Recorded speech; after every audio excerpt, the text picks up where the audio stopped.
আসসালামু আলাইকুম ভাই। এই যে আমার কদু, অনেক কদু ধরছে দেখছেন। আনাজ তরকারি যে ভাই যে দাম, মানুষ লাগায় বেগুন, মানুষ লাগায় অন্য কিছু, আমি লাগাই ভাই কদু। বেগুন এখন চাহিদা কম,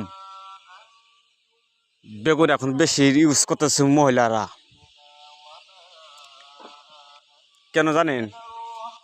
কলেজে মেয়েরা বাগুন নিয়ে নিয়ে বাথরুমের ভিতরে গাদি করতেছে।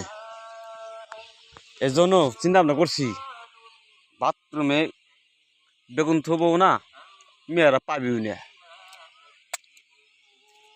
40 টাকা কেজি বাগুন, হে বেগুন 180 টাকা, 110 টাকার বেগুন বেচা কিনা লাগে পাবলিকির। আর আমাকে দেওয়া হলো খুঁজতে হলো 40 টাকা করে। তাই তো কই এত বাগুন যায় কোন জায়গা? বাজারে দেয় বেগুন এত, খানিক পরে যা দেখি বেগুন নাই। এই কলেজে বেশি বাকি কলেজে বাথরুমে গেলে পারে বাগুনের অভাব নাই। এই যে ভাই আমি কদু লাগাবো, বেগুন লাগাবো না। বেগুন মানুষ পায় না, আর কদু তো ওরা তো নিতে পারবে না, বাথরুম থুবে পারবি না। এই জন্য কদু আমি লাগাইছি।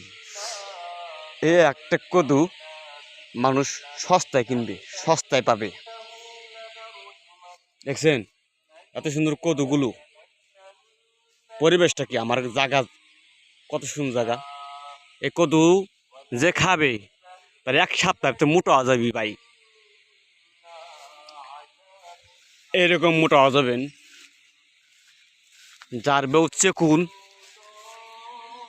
যার বউ চেকুন, যার বউ চেকুন, মাজা চেকুন, মাজা এরকম, আমার কত খালি মাজা এরকম হবে, এরকম সাইজ হবে।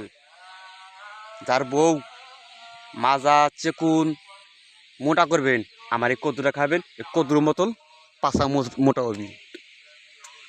আর যার বউ, যে মহিলার বুক চ্যাপটা, এরকম হওয়া যাবি। আমার সুদের ঠার কদু না তো ভাই, সৎভাবে পরিশ্রমভাবে কদু লাগাই না। এই জন্য আমার কদু যে খাবে